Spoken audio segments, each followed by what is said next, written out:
Hi, good morning, my dear student. Today we are going to start class 11th history, chapter 9, Industrial Revolution. In this chapter, we will discuss today the coal and iron. Topic: Industrial Revolution.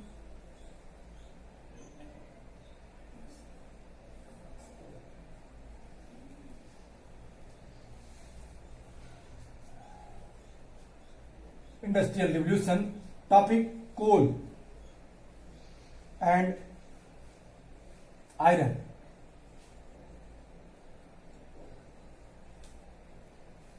We are going to discuss this topic.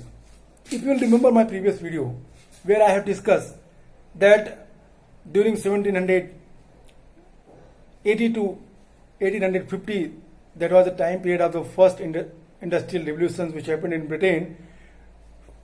During that time, the vast changes introduced in the economic sector of the Britain, the transportation facility that was developed proper form, the various banks established in England. In England, London became the main center of the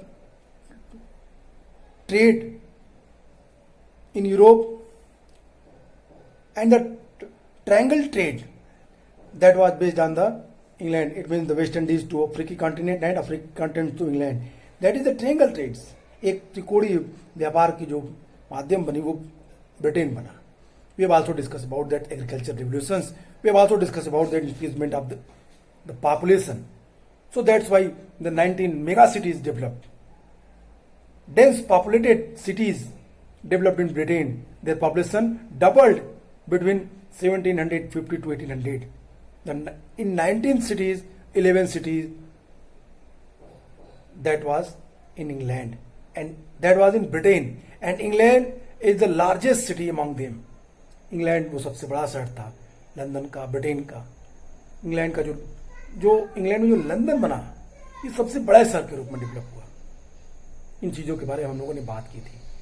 फिर हम लोगों ने चर्चाएं की किस तरीके से विकास हुआ, टेक्नोलॉजी डेवलप हुई, और फिर हमने कहा था of the 26,000 inventions recorded in the 18th century, more than half were listed for the period of 1782 to 1800. It means 18 years. During 18 years, we have seen the 30,000 inventions happen that change the scenario of Britain during that time. और ये जो changes हुए, specially 30,000 inventions ने बहुत सारे sectors को प्रभावित किया. उसमें 4 सेक्टर्स जिसको हम पढ़ेंगे आपके चैप्टर में, जो इनसे प्रभावित हुए थे. और उसमें पहला है coal and iron. It means transformation of the iron industry first, the spinning and weaving of the cotton second, the development of steam power and the coming of the railways.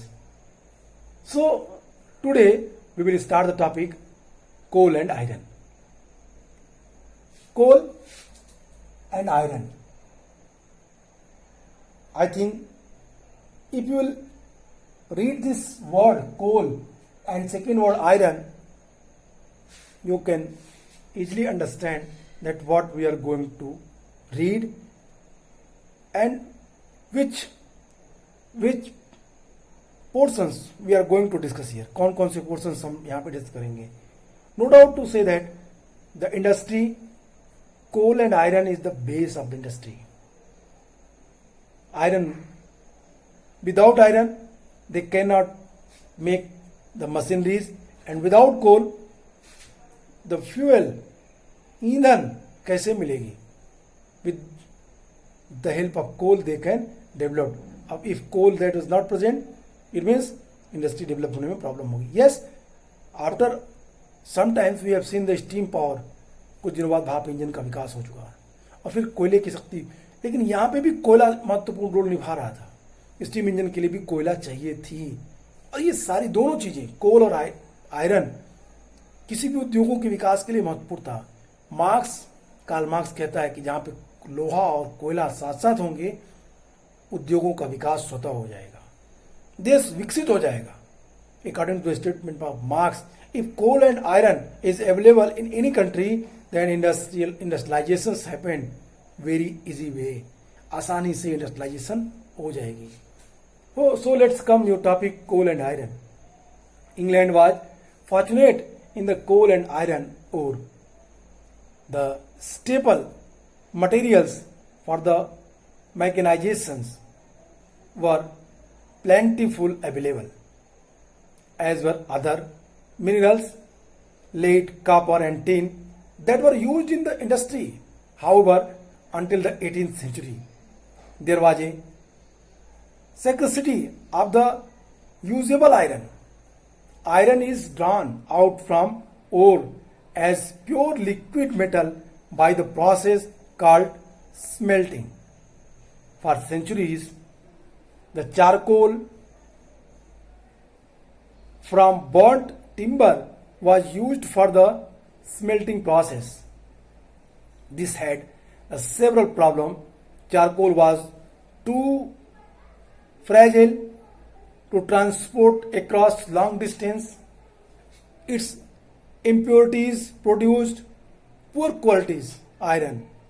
It was in short supply because forest had been destroyed for a timber and it could not generate the high temperatures. It means what you have seen here, the smelting process with the help of wood, that was so difficult. बड़े पैमाने पे जंगलों का कटाव और लकड़ियों के जंगलों के कटने से जो लकड़ियां बनती थीं उनसे कोयला बनाया जाता था और इस कोयले से जो लोहा बनता था वो लोहा प्योर मटेरियल के रूप में डेवलप नहीं होता था, एक अच्छे लोहे का निर्माण नहीं करता था, क्योंकि उससे जो टेम्परेचर उत्पन्न होती थी वो काफ़ी कम थी. और इंग्लैंड इस मामले में सौभाग्यशाली था कि जो मशीनीकरण के काम आने वाली मुख्य सामग्री जो मेन एलिमेंट्स हैं इंडस्ट्रियलाइजेशन में, England was fortunate in that coal and iron ore the stable materials for mechanism were plentiful available. बड़ी मात्रा में वहां पर उपलब्ध थी. दोनों चीजें कोयला और लोहा दोनों पास पास उपलब्ध थे. ये एक महत्वपूर्ण विशेषता थी. आगे कहता है कि किस तरीके से इनके अलावा वहां उद्योगों में काम में आने वाले जैसे जो अदर मिनरल्स हैं लाइक लेड, लाइक कॉपर, रांगा, इट मीन्स टीन भी खूब मिल रहे थे. बट 18th सेंचुरी तक आते आते यहां इस्तेमाल योग्य लोहे की कमी थी. लोहे की स्मेल्टिंग की जो प्रोसेस के द्वारा जो प्राप्त किया जाता था वो खनिज से प्योर लोहा लिक्विड के रूप में निकाला जाता था. स्मेल्टिंग के बाद लिक्विड रूप में लोहा निकलता था और ये प्रक्रिया को करने के लिए ओर को स्मेल्टिंग फॉर्म में लाने के लिए, लिक्विड फॉर्म में लाने के लिए एक हाई टेम्परेचर चाहिए थी. और ये हाई टेम्परेचर जो काठ के कोयले से चारकोल के प्रयोग से किया जाता था. लेकिन यह कार्य एक अत्यंत ही डिफिकल्ट फेज से गुजर रही थी. क्यों? क्योंकि जो चारकोल्स थे ये काफ़ी लंबी दूरी से लाए जाते थे और इस प्रक्रिया में काफ़ी टूट जाते थे, छोटे छोटे हो जाते थे. इवन इफ जब वो पहुंचते थे तो वो उतना टेम्परेचर नहीं दे पाते थे जितना लोहे को प्योर होने में चाहिए थी. और इनकी अशुद्धताओं के कारण ही खराब किस्म के लोहे का उत्पादन होता था. और ये सबसे महत्वपूर्ण थी एक नई खोज के लिए, कोयले की खोज के लिए. Because natural coal have high temperature. जो नेचुरल कोयला होता है उसमें टेम्परेचर ज़्यादा होती है. इस समस्या का कई वर्षों तक हल ढूंढा जा रहा था, कई सालों तक इस पे काम हो रहा था कि इसका कोई सॉल्यूशंस निकले. प्योर आयरन प्राप्त करने के लिए हमें जो स्मेल्टिंग प्रोसेस को प्रॉपरली रन करने के लिए चारकोल की जगह प्योर कोल कहां से मिले, इस पे काफी काम हुआ. लास्ट श्रोपशायर के एक डर्बी परिवार ने जो आयरन इंडस्ट्री से संबंधित थे इस समस्या का हल निकाल लिया. हाफ सेंचुरीज के दौरान ही इस परिवार की 3 पीढ़ियों ने, दादा, पिता और पुत्र, वो सभी अब्राहम डर्बी के नाम से ही पुकारे जाते थे. उन्होंने जो ये मेटल इंडस्ट्री में एक रिवॉल्यूशन ला दी. और ये जो मेटल इंडस्ट्री जो रिवॉल्यूशन आई 1709 में प्रथम अब्राहम डर्बी द्वारा किए गए इन्वेंशन से हुआ।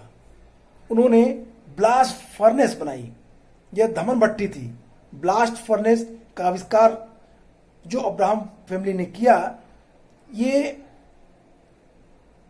जिसमें सर्वप्रथम कोक का इस्तेमाल किया गया। कोक मीन्स नेचुरल कोयले का। कोक से उच्च ताप उत्पादन करने में शक्ति भी थी और यह पत्थर के कोयले से गंधक तथा अपद्रव्य निकाल के तैयार किया जाता था।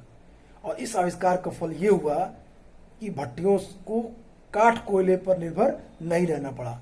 अब जो फर्नेस थी, ये ब्लास्ट फर्नेस, इन भट्टियों में जो कोयला लोहे के लिए डाला जाता था वो प्रॉपर नेचुरल कोयला थी और इससे पहले की अपेक्षा अधिक ताप देती थी और स्मेल्टिंग लोहे की अच्छी होती थी। It means that is a clear that the broad changes introduced in iron industry. Derby families, first time they introduced the furnace, blast furnace. In the blast furnace, they uses the coke that is the natural coal, and that is the quality of the coke that it increase what ये देती है, it gives us the high temperature, the temperature that is greater than charcoal की तुलना में बहुत ज्यादा होती है। और इससे क्या हुई, आयरन इंडस्ट्री में काफी बदलाव हुआ, तेजी से बदली। बात करेंगे अगर कोयले पे तो कहते हैं कि the solutions of this problem, charcoal के प्रॉब्लम को सॉल्व करने के लिए कहां से आ रही थी? The solutions of this problem had been sought full for year before it was solved by the family of iron masters, the Derbys of the Shropshire. In courses of half century, 3 generations of this family, grandfather, father and son, all called Abraham Derby, brought about the revolution in the metallurgical industry. It began with an innovations in 1799 by the first Abraham Derby, 1677 to 1770. This was the blast furnace that would use coke, which could generate high temperature. Coke was derived from coal by the removing the sulfur and the impurities. This invention meant that this inventions meant that furnace no longer had to depend on the charcoal.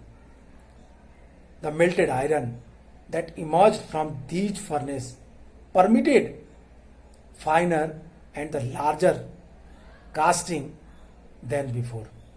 तो जो derby family ने इस्तेमाल किया, derby family ने जिस लोहे का इस्तेमाल किया, जिस कोयले का इस्तेमाल किया, फर्नेस, बट जो ब्लास्ट फर्नेस बनाई, इस ब्लास्ट फर्नेस में उन्होंने इस कोयले का इस्तेमाल किया। कोक और कोक से इंप्योरिटीज को निकाल के कोयला के रूप में वो उन्होंने स्मेल्टिंग प्रोसेस को तेज कर दी और इस स्मेल्टिंग प्रोसेस से प्योर लोहा इंडस्ट्री को मिलने लगी। And pure iron, that is the very important things which is very important element for the industry, for the machineries. मशीनों को बनाने के लिए प्योर आयरन काफी क्या होती है, उसकी डिमांड हाई लेवल पे है और ये काम कर दिखा डर्बी फैमिलीज ने। डर्बी फैमिलीज 3 पीढ़ियों तक, ये डर्बी फैमिली, अब्राहम डर्बी के नाम पे इनकी परिवार का नाम है और ये उसी फैमिली के नाम पे इनके नाम आगे बढ़े। The process was further refined by more inventions. The second derby 1711 to 1868 developed the wrought iron which was less brittle from pig iron.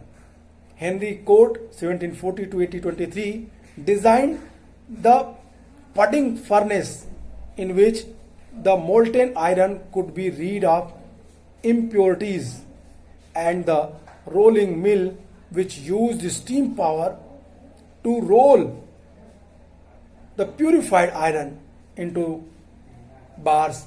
It became possible to produce a broader range of iron products.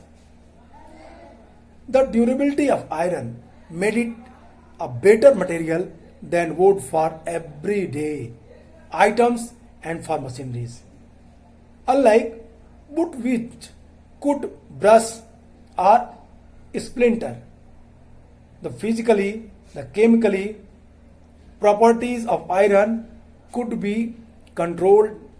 In the 1770, the Johns Wilkinson 1728 to 1808 made the first iron chair vats for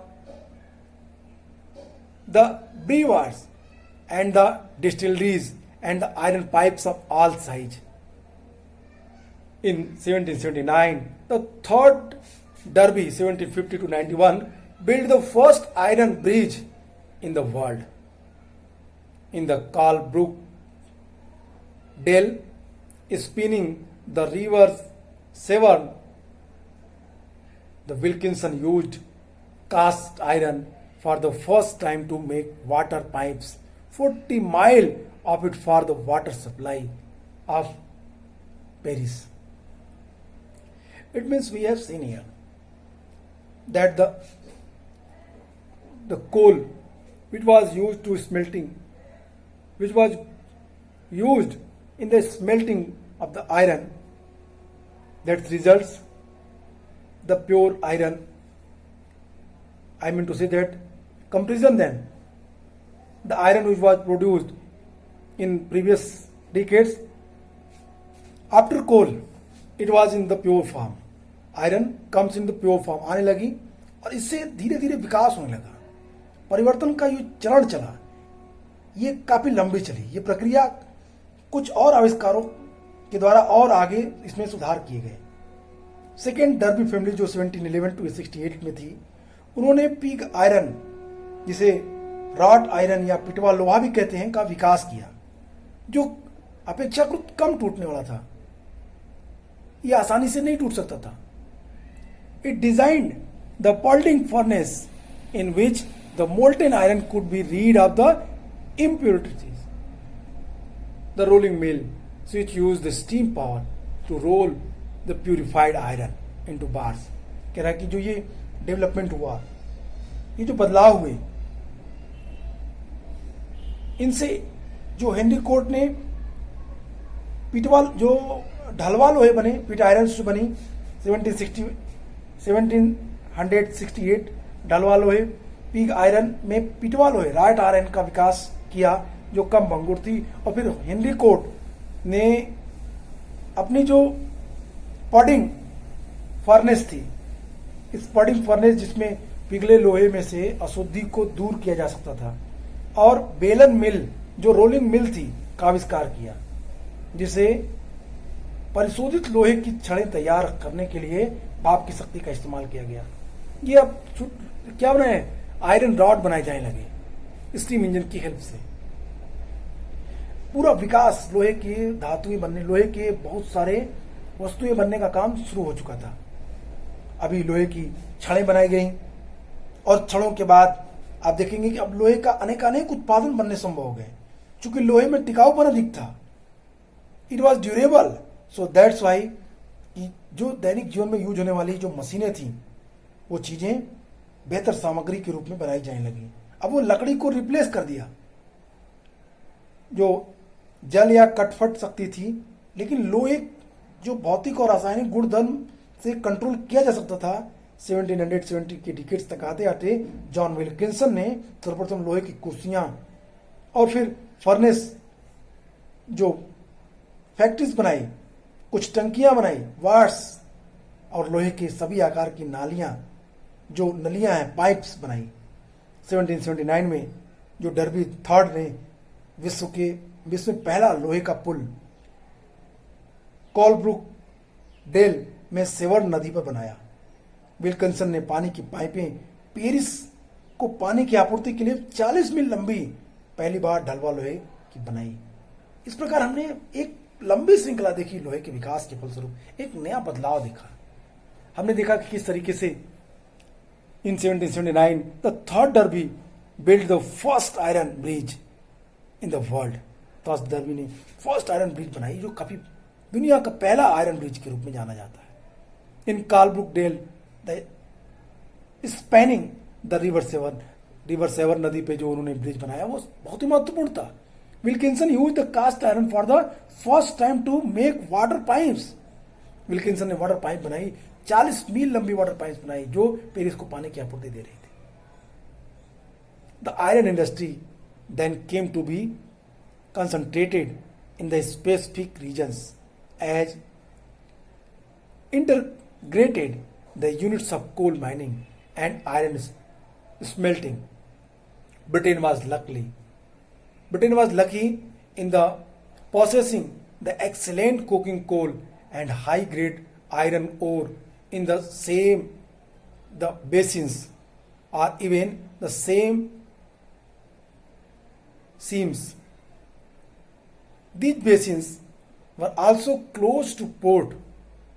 There were 5 coastal coal fields which could deliver their products almost straight into ship. Since coal fields were near the coast, shipbuilding increased as did the shipping trade. The iron industry then came to be concentrated in the specific regions as integrated units of coal mining and iron smelting. No doubt to explain this line because this is very easy. And then after, the Britain was lucky in the possessing the excellent coking coal and the high grade iron ore in the same basin or even the same seams. एक ही regions में England को लोहे की भी mines मिली उनको, और वहीं उनको कोयले की भी माइंस मिली।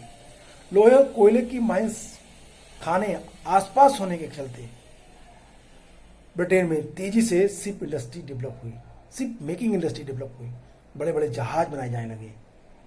जो बाद की डेट में जो लोहा उद्योग लॉ इंडस्ट्री डेवलप हुई, खासतौर से लोहे की खनन और लोहा के प्रगलन से मिली जुली जो इकाइयों के रूप में केंद्रित हो गई। ये ब्रिटेन का सौभाग्य था। ब्रिटेन वॉज लकी कि वहां पे एक ही बेसिन में क्या मिली, उत्तम कोटि का एक बेहतरीन टाइप का कोयला और बेहतरीन टाइप के लोहे मिले। I mean to say that the very pure iron and pure coal that was available in one basin in Britain. Britain was very lucky, इस मामले में वो काफी लकी था। और इससे क्या हुआ, इससे डेवलपमेंट दिखा। वहां 5 तटीय कोयला क्षेत्र थे जो अपने उत्पादनों को लगभग सीधे ही जहाजों से लदवा सकते थे, क्योंकि कोयला क्षेत्र जो कोल एरिया थी, कोल बेल्ट्स थे, ये क्षेत्र समुद्र तट के पास ही थे, इसलिए जहाज निर्माण का कारोबार और नौ परिवहन का व्यापार भी खूब बढ़ा, दोनों बढ़े। Ship industry, ship building industries and what, since the coal fields near the coast, so shipbuilding increased as did the shipping trade.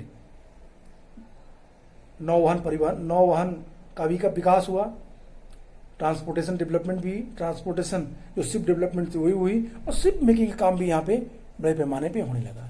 तो इस तरीके से 2 चीजें डेवलप हुई लोहे और कोयले के विकास से, उनके डेवलपमेंट के वजह से। तो हम लोगों ने देखा कि किस तरीके से धीरे धीरे ब्रिटेन में डेवलपमेंट फेज आ रहे थे। The British iron industry, the quadrupled its output between 1800 and 1830, and its products was the cheapest in Europe in 1820. A ton of pig iron needed 8 tons of coal to make it.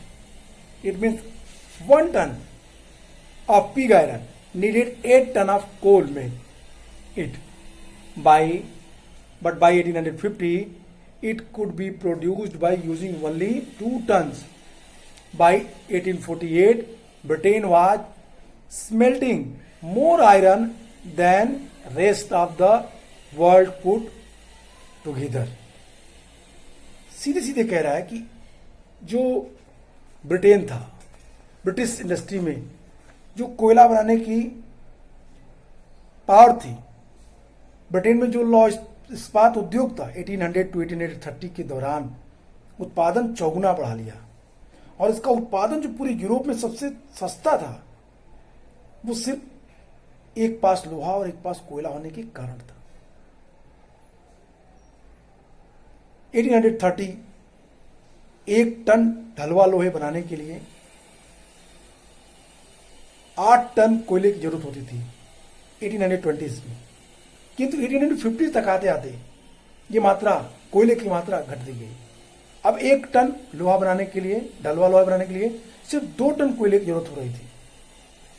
और 1848 तक वह स्थिति आई Britain द्वारा जो smelting irons थे, लोहे की जो मात्रा बाकी सारी दुनिया द्वारा कुल मिलाकर पिघलाए जाने वाले लोहे से अधिक हो गई। मतलब अब ब्रिटेन सबसे अधिक लोहा पिघलाने का सेंटर के रूप में डेवलप होने लगा। तो इस तरीके से हम लोगों ने देखा कि what is the meaning of iron in industry, and iron change the whole scenario of the industrialization in Britain. As we know that in the industrialization, there are so many products which is made by iron, or during that time which was made by iron also, we can say.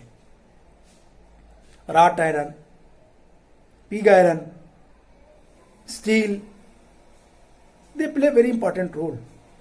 We've also discussed about that, the role of Derby family. Derby families, John Abraham Derby, grandfather, father and son, the 3 generations, they were known as Derby family.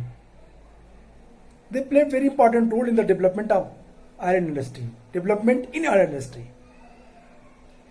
We have seen that Ford Derby families, he invented a furnace, blast furnace, which comes the great revolution in iron industry.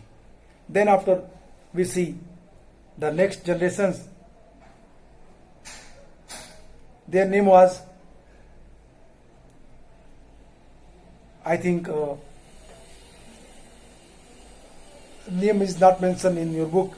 He changed pig iron to wrought iron, and that's result the iron stability, what, sustainable during land time, stability बढ़ गई लोहे की.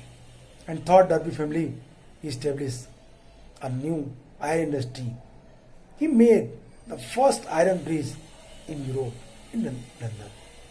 Europe में उन्होंने पहला bridge लोहे का बनाया। और इस तरीके से फिर हम धीरे धीरे लोहे की छड़, लोहे की पाइप, लोहे की बनी हुई कुर्सियां, मेज और लोहे से बने हुए तमाम सारे इक्विपमेंट्स हमें दिखाई देते हैं। These are the domestic goods. I am not telling only domestic goods, but also the iron play very important role in the making of the other sector like machineries. With the help of irons, the machinery, the various machines, the machinery tools that was made during that time. Iron, every levels prove their importance. अपनी importance को उसने prove किया, बताया उसने. And it is the fortunate for England that iron and coal both available in one basin. If both available in one basin, if you remind my statement where I have told you that Marx give a statement that where coal and iron is available in one place or in one country, country can be what? Improve their commercial system, their economic system. He become developed. Marks कहता है कि जहां लोहा और कोयला पास पास होंगे वहां स्वतः ही उद्योगों का विकास हो जाएगा, इंडस्ट्रियलाइजेशन हो जाएगी. According to Marx, the coal and iron that was the key role in the industrialisation. And England fortunately both available in one basin. कोयले के होने से दो सबसे महत्वपूर्ण बात हुई. 5 basins available where the coal that was found, coal mines is available there. 5 basins. They were situated in the seashore. समुद्र के किनारे थे. डायरेक्टली निकाल के उनको बड़े जहाजों पे लोड किया जा सकता था. इससे दो चीजों का विकास हुआ. एक जहाज रानी उद्योग का, इट मीन्स ट्रांसपोर्टेशन इंडस्ट्री का, और सेकेंड कोल इंडस्ट्री, दोनों डेवलप हुए ब्रिटेन में। और इस तरीके से कोयला का विकास लोहे के विकास के साथ साथ हुआ, और दोनों ने एक महत्वपूर्ण रोल निभाया इंडस्ट्रियलाइजेशन में ब्रिटेन के। तो आज के लिए इतना ही, नेक्स्ट वीडियो में फिर बात करेंगे। Goodbye and take care.